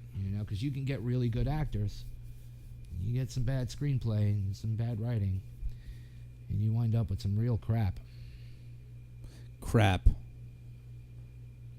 That should be an acronym for something that we do Crap. on the show. Yeah, we should work on that one. That should be a show. That'll be our sub show. Yeah. Cinema Crap. something, I don't know. Hold on, I have to take a crap. We're going into battle, Admiral. Hold on. It's a crap. I have to take a crap. So, what else would you like to continue on the thing? Honestly, I mean, I probably said it again. I said it so many times about practical effects, but I can't stress enough. The practical effects in this movie are among the best in any film with this type of practical effects in it. And this is, 1981? And this was done by a 23-year-old artist. Incredible, Yeah. And the if you need to make a case for the use of practical effects in film, Carpenter's thing 82. is the movie. Carpenter's 82. It's the movie to go to. That, and of course, Alien. We spoke of in this genre of alien intrusion. I mean, there's a lot of similarities between these two films. Yeah. It's a mystery core too. respects. This movie's It's a a mystery. monster movie. It's where a you're getting monster mystery infected movie. And people are getting picked off, and Yeah. it's in a secluded, tense Yeah. situation, and there's nowhere It's a to classic go, story. and there's so many things in common. Those are the two films that you go to, but the practical effects in Alien are different because you have the set design and then you have the alien and stuff. In this, it's just the creativity that what's his name, Robbie, oh my god, I can't remember his name. I put my phone down over there. I can't pull up any of my IMDb notes. Right. But Robbie, whatever, something with a B, I believe his last name. Please forgive me. Forgetting his name does not mean that I don't respect him, because it really, like I said, this is probably the greatest example of practical effects in a film. That's okay. And there's been some really good ones out there, some great movies. And look at this, Star Wars movies, practical effects out the ass. Great stuff, but this movie did something so artistic and so good and so believable. Right. So strange and frankly horrifying. When I saw this as a kid. Yeah, me that too. Shit was horrifying. I'll never forget the head spider, man. I was 11 years I will old. never when I saw forget this the movie, fucking head spider crawling away. Yeah. And the only thing that You broke gotta the be tension. fucking kidding me. Right, that was the only thing to break the tension in that scene. You gotta be fucking kidding me, or you gotta be fucking shitting me, whatever he says in that scene. And the thing just crawls away. I love the Sound design is excellent. Yeah, the music, the Carpenter, fantastic. scary, eerie alien. Yeah. Carpenter's edits and the sound design are Sound. very good. There's moments where there's parts in the sound design that I'm not going to really critique, because it's kind of part of that decade. The way certain sound designs were done, where certain things it was like, oh, like I would change this just a tiny bit. But these are all they're so nitpicky, they're not even worth bringing up. Yeah. Like nothing's going to be fucking perfect. Yeah. No, except for maybe The Godfather or Citizen Kane. That's my only fear is what that you would call a perfect film. Well, and that's but for a genre, this is right there. That's my top 2-3 films. That's my fear of, let's do a remake of Citizen Kane. Let's do a remake of The Godfather. A remake of Citizen Kane. Yeah, no, seriously. Oh, let's do a remake of Godfather. You kidding me? No way. Let's do a remake of Apocalypse Now, Raging Bull.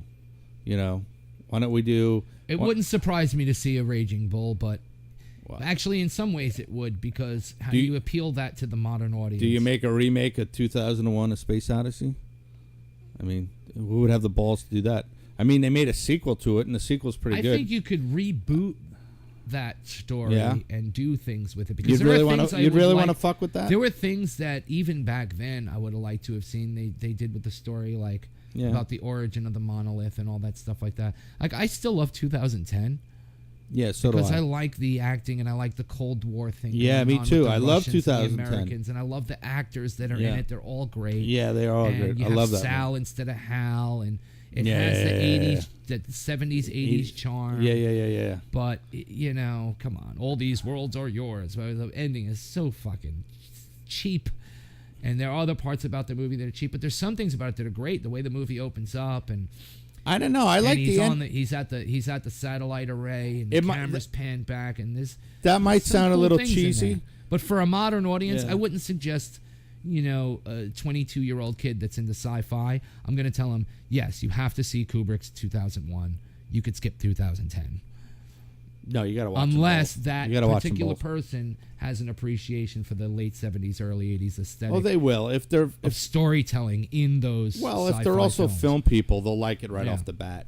Yeah, there are elements of the film that are great, and there are elements of the film that are just, you know, Kubrick's. Come on, you how do you follow up anything Kubrick does? Right. You know, that's a task I wouldn't want to have.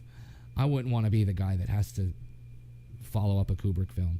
Like a Shining 2. Right. You know? Nah, I wouldn't want to be that guy. Well, that's what I mean, like, do you make remakes of these classics? And apparently it does happen, and you know, my argument is no. I mean, they're never going to stop making Batman movies. They're never going to stop making But there's so many Batman stories to tell. Right. Now, do you have to keep giving us the origin story and the Joker and all that stuff? Yeah, no. it's going to be done. But there are so many stories. But there are so many Joker stories, too, though. Like, you know what I mean? There's so many. You know, it's freaking Batman. That's a huge universe. There's so many comic books. That's a good question. Listen, we're getting the next animated film we're getting is Gotham by Gaslight. I really hope they get it right, because that's I have that comic. Right. I have that series. Gotham by Gaslight is such a cool fucking concept.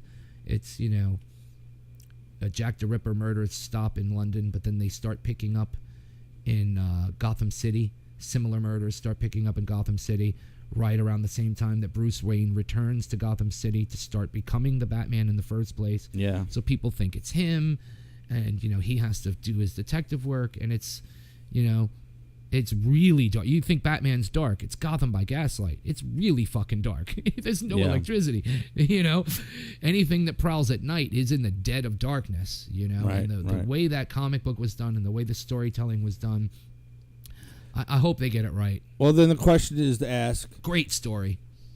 are they always going to continue doing remakes of the origin of Batman or other stories? Of course they are, because it's That's what I'm talking popular and that's what people want. So every generation will get their is version. going to get their introduction to Batman, and that's okay with me as long as we don't get it every 5 years. Yeah, but Give that's it how to they us make every money. 15 or 20 years. They want to make the money now. That's Yeah, why. I know, but I don't need to keep seeing it every I know. every time. I hear you. You know? It's like how many? Nolan did a good job with it, and then we had Here's a guy. then we had right. Here's an example. I got an example for you you. know, Michael Keaton's Batman, and then we had Yeah. Nolan's Batman. So whatever that span of time, you know, give us 25 years. No, I every don't think it's going 25. Every 25 They already got new ones already.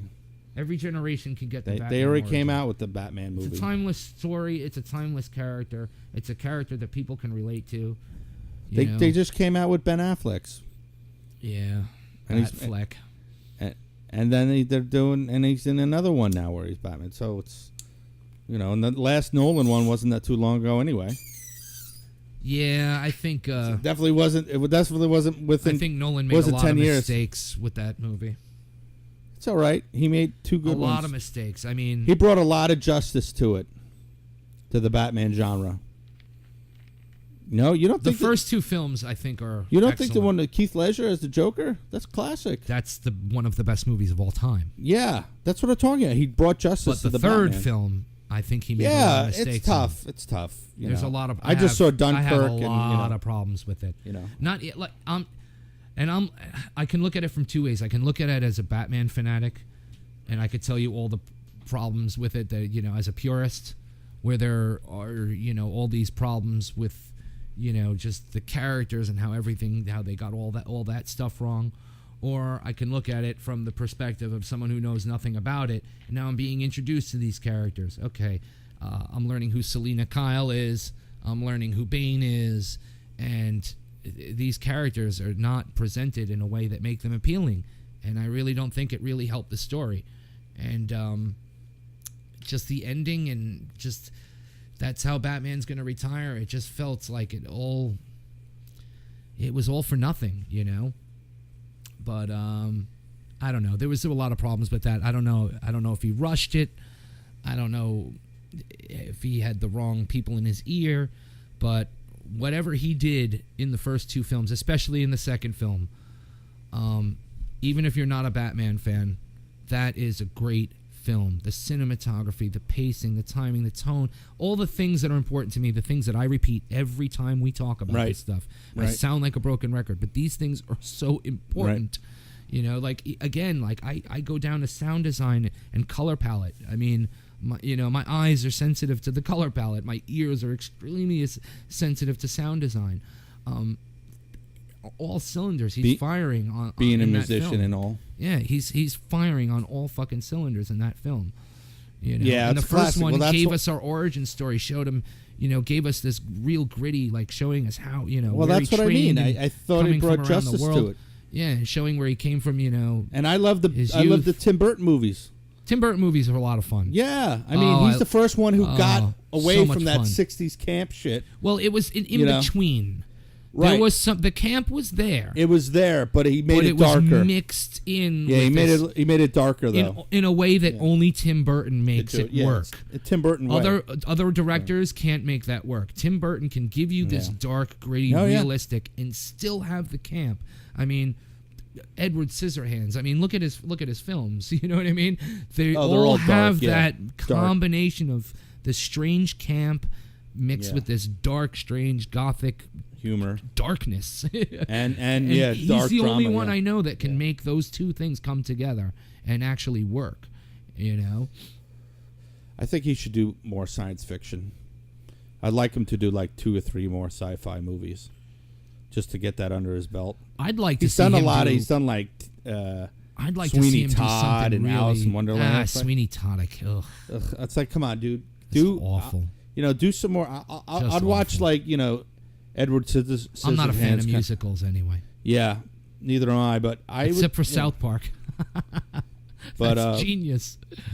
But South Park movie was genius. do your old shtick where Edward I'd like to see him Scissorhands- break away from what he does and challenge himself to do something like Oh, he did that Ian like McGregor movie. like a Death in the Maiden type thing. It's almost like it's almost a stage play. What was the movie? How would he do a Big stage Fish. play? Did you see Big Fish? Big Fish was interesting. Yeah, it was totally not. It was very visually quirky, appealing. but it was like It's fantasy and yeah, it was fanciful. fantasy. and, Yeah, but fanciful it and wasn't. fun. It wasn't like Yeah, It wasn't Pee Wee Herman. weird and it was eccentric and Yeah. and weird, but not in a quirky, silly way.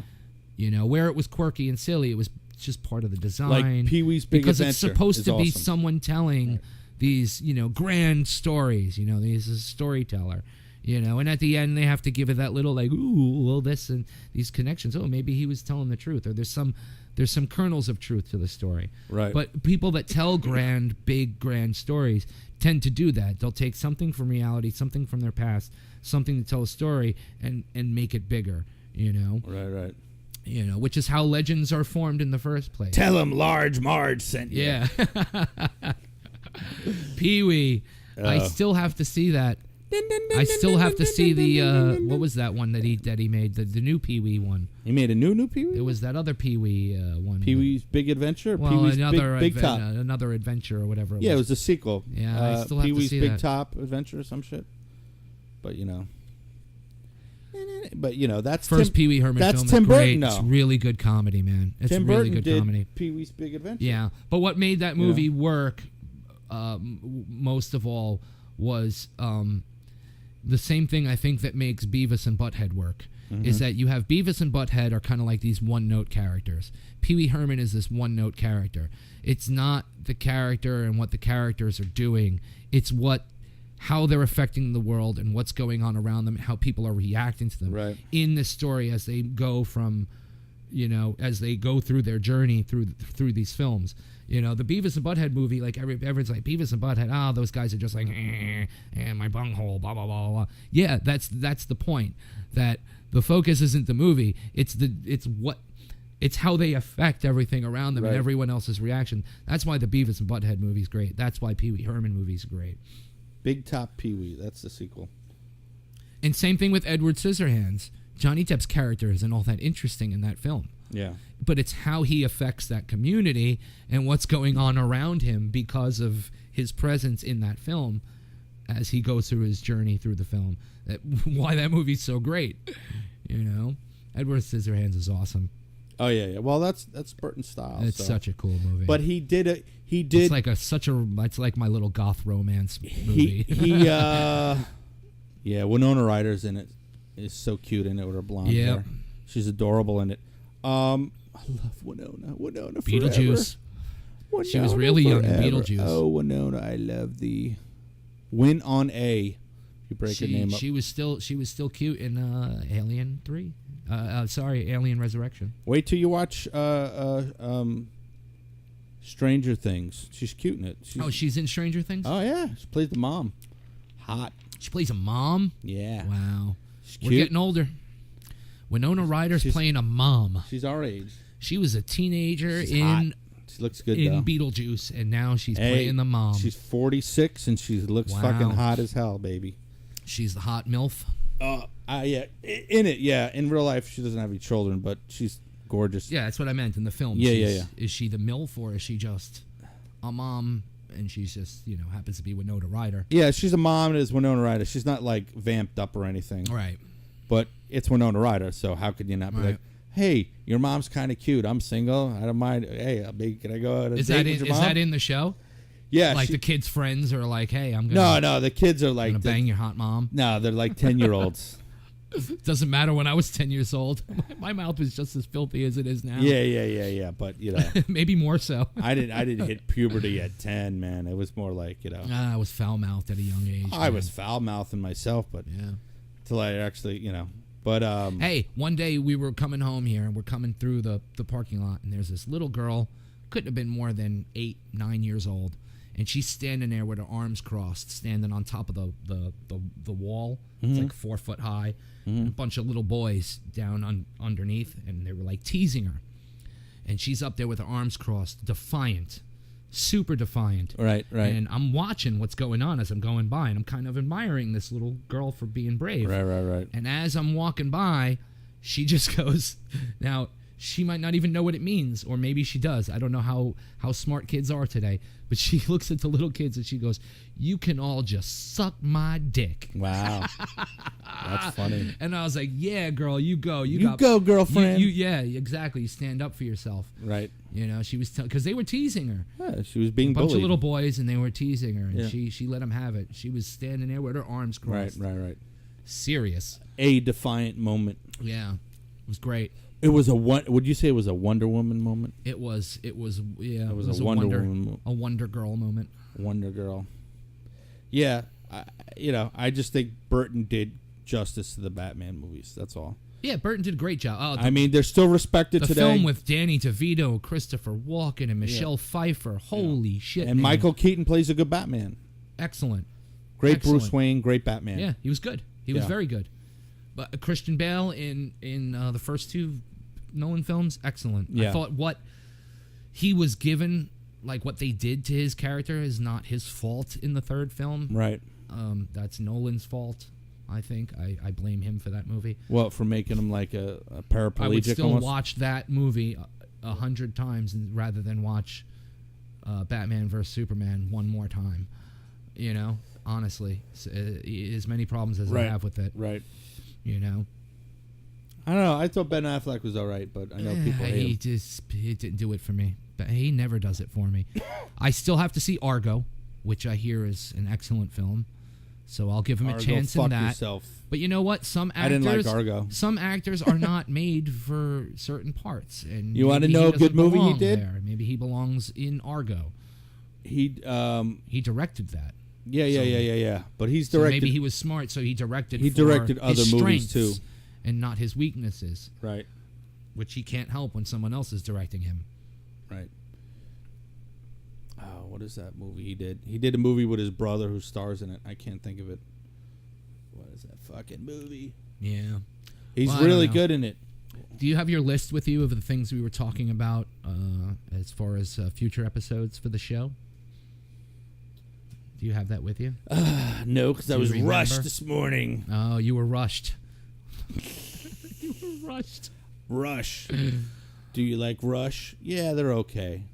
I like Rush. Well, if you like Sometimes some songs get on my nerves, but if you like Rush, then you have to like Yes. yes, good That was- band. I like progressive rock.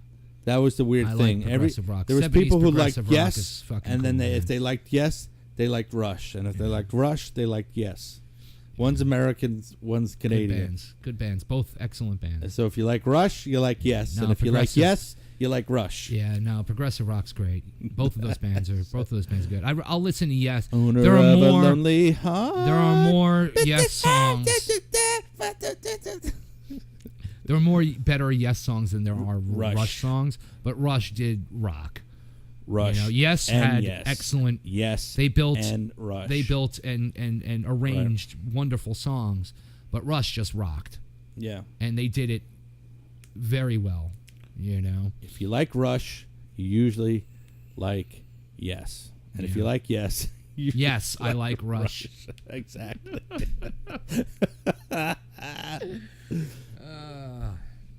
What about Genesis? Genesis, Peter Gabriel, Phil Yeah. Collins.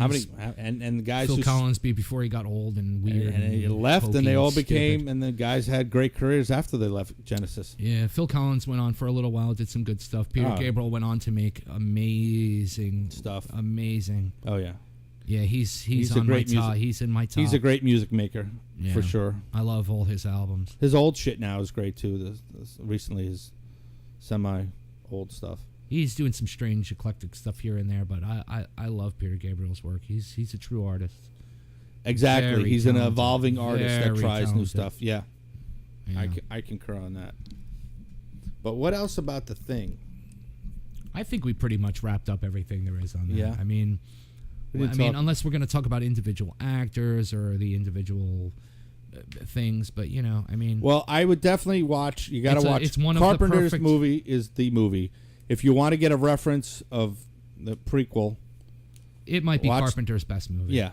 I think it might be his. But best watch the movie. 1950s version. It's a little hokey, you know, for the time, and there's some cool elements for nostalgic Yeah. reasons. Well, and you see where the especially story if you're a comes from. sci-fi fan. Yeah. You have to watch it, yeah. You have to go back to Yeah. the 50s and watch some of those movies Of because course. without them, we wouldn't have. Yeah, the, it's a reference the point. Aliens, the 2001. It's reference material you have War to of watch, the Worlds. so you become more well-rounded on the. Speaking of War of the Worlds, subject matter. the more recent one that they made, whatever that was, 10, 15 years ago, whatever. The one with Tom Cruise. yeah, War of the Spielberg Worlds. directed it. Sound design and the art design is really fucking cool, but The I don't story. know. Is okay. Yeah, it's You kind of know weak. what scene I really liked? It was when they're in that they get in a house and they're getting to a basement and there was this strange guy with the gun. Yeah. And you don't trust him. You don't know what's going on, and there's all this tension, and then the thing gets into the house, that eyeball thing. Yeah. That scene was done really well. Yeah. The attack was interesting. And again, I love the sound design in that movie is really fucking good. Yeah. But the way I'm talking about it now, you would think I would say it's a good movie. It's a must watch. Nah. It's Nah. got some You cool could skip elements in it. Yeah. You could skip it. Yeah. Despite the nice things I just had to say about it, you could skip it. The good thing about Tom I say Cruise go back is to the old one. the good thing about Tom Cruise way is back in he, the day. he does a lot of science fiction movies, so Yeah. they will get green lighted because of him. Yeah. Fuck it, and I'll go I with that. just don't think he's any good anymore. I think Yeah. he lost his value a long time ago. I don't know that lived Except for little bit things. The best thing I think he did in Edge of recent Tomorrow. time, Did you watch Edge of Tomorrow? I didn't where see that It's yet, like no. Groundhog's Day. I didn't see that. That's today. dope. I didn't see it. I'll let you borrow it. It's dope. But the other more recent stuff I've seen of him, I don't think he does. Oh, anymore.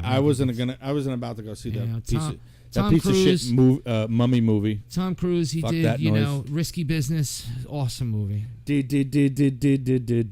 You know what? We should do a thing about Take movies. those old records off my sack. We should do a thing about those 80s movies like the Waters films and Risky Business, 16 Candles, those types of films. We should do a show focused on douchebags. 80s pop culture films, comedies, romantic comedies. We should do a thing on that. Right. Because we grew up with that. That's what those were the movies that were reflecting what we were as adolescents. When we were in high school, that was the Breakfast Club. That was us. Breakfast Club, that was we all knew people, they were friends of ours or people, people that we grew up with. I mean, that was our generation, Right. We all had that Molly Ringwald character. They were all in our classes, you know. Oh yeah. So we should do something on that, something that taps into our adolescence And during 80s. those times. Hey, can you guys talk about the 80s, you old fucks? 80s films are great. 80. Well, it's weird how all the kids It was now a great decade. Well, because they love all realized- the 80s movies now. because studios made Took films. risks. They gave directors They took risks. money and they let them tell a story. They pitched a lot of story. liberty. They They said gave this him a is lot of good. liberty. This is a Yeah. talented guy. We throw a little money at him. He makes a good movie. It makes a little bit of money. All right, we throw a little bit more money at him and we let him do what he wants. And he makes a great fucking film, and then slowly but surely the corporate interests start, looking at, product placement and people don't understand. People are too fucking stupid, so we have to fucking start spelling everything out, and it's slowly over time everything gets homogenized and just turns into. I feel like it's all the same old crap, So the 70s and 80s were like our last hurrah for, Original content. yeah, people who were allowed to auteur their projects. So, with that being said, back to that phrase again. I guess we wrap this up, right? I know we didn't talk a whole lot about the thing, but For that being said, we always have things to be said. so we should label this episode something you should label like thing, movie review, and others, and other subject matters. Figure it out. What about, I gotta don't do- know what we should call it. This is the second time we Beef, got. bacon, and beans Bacon and episode. beans. What is all about the beef, bacon, The and second beans time we got to episode? the end of an episode where we just didn't nail it at the end. Well, This is how the do you second end these time. things? I mean, I listen to other people's podcasts, and they have it all They just formatted. say, oh, we got to wrap it up, and boom, and that's it. And check us out on Facebook. We Suck haven't done one in a cock. long time. Whatever. How long does this one been going on? Like over an hour at least. Yeah, but that whole shit at the beginning is. You'll fuck around with it. I'll Yeah. keep some clips for something. Maybe. Yeah. I might make You gotta put in highlight reel with funny stuff. beef, bacon, and beans. The highlight reel will be called beef, bacon, and beans. beans. Will be called bacon, beef, and baked beans. Beef, bacon, and baked Beef, beans. Beef, bacon, baked beans. beef, bacon, and baked That's beans. the highlight reel. Bacon and beef. Yeah, I'll make And a beef, highlight bacon, and beef. highlight podcast. And my cat, beans. Or like cutting room floor or something like that. It's not really baked beans. It's beans, as in my cat, binions. So it's beef, bacon, and binions. But we call them beans. And then it turned into baked beans and just beans. Yeah. Watch John Carpenter's Thing. Watch The Thing from Another World. It's the 1950s black and white version. Also plainly just known as The Thing, as all three movies are. Cause Exactly. you could type in The Thing and all three of those movies Yeah, that will come up. I even went to one of my library branches in another town, and I picked up the DVDs because I don't own them, and they had them waiting for me. I was like, sweet. Didn't cost me anything. What, you call ahead or go online? Yeah, go and- online and you reserve. reserve, and they were reserved for me, and I just drove by, picked them up, and they were waiting for me right on the fucking shelf. Interesting. Yeah. Oh, you should join. Interesting that still happens when Oh, everything yeah, is yeah. streamed these days. I streamed all 3 Yeah, movies. No, they still do that, man. Not everybody's got internet, man. There's another culture of people who don't have that shit. I mean, I'm constantly online, so I watch fucking everything. But there's people who don't have a smartphone. There's people who use a flip Right. phone still, and Yeah, well, they there's keep it people who don't know how to minimalized. work computers. Oh yeah. So I mean, I know a lot of people and like that. and you shouldn't knock them I for get that phone because calls from those people all the time. they might not have the aptitude to want to figure that out, or maybe they're too tired, but they're still knowledgeable and smart in other aspects. That I see a lot of people who are computer literate that are not really intellectual. You don't have to be tech savvy to watch good films. Yeah, There exactly. are plenty of ways to get your hands on good films. That's what I'm talking. Yeah, Even if you're stuck Right. with your old VCR and never upgraded past that, right. there's plenty of great films to Yeah. watch. How about all these people buying VHSs? I still Cassettes. have 2 VCRs. I got a stack of tapes. Yeah. It's good to buy a nice new VCR that works, so you And can a be lot- able to play these old tapes. A lot of these movies, when we talked about one of the ideas that spawned Burn the Negative, was one of the ideas I got, which was kind of an amalgamation of Burn the Negative and that show that I told you from that Sure. other channel about Sure. Best of the Worst. Yeah. Is having people choose, like, we find these movies. You're not going to find too many of those movies. You will find them on DVD, Right. but you won't find as many, and you won't find, like, the cream of the crop, so to speak, of these Right. great 80s. So the 80s was a decade of the videotape. There were Yeah. so many Yeah. fucking movies out there, and so many of them are so bad. Yeah. They're wonderful, and Yeah, some yeah. of them are so bad they're just bad. Well- So I'd love to just pick a bunch of these random movies, things that just look like they have the potential to be the worst movie we've ever seen, Yeah. or one of the best movies because it's one of the worst movies we've ever seen, Sure. and give people a chance to vote for them. And that's something I would love to do in the future. Yeah, yeah, with yeah. us. You know, we sit down, and I pull out the VCR and we watch, some shit fucking movie. And maybe it winds up being one of our great cult favorites.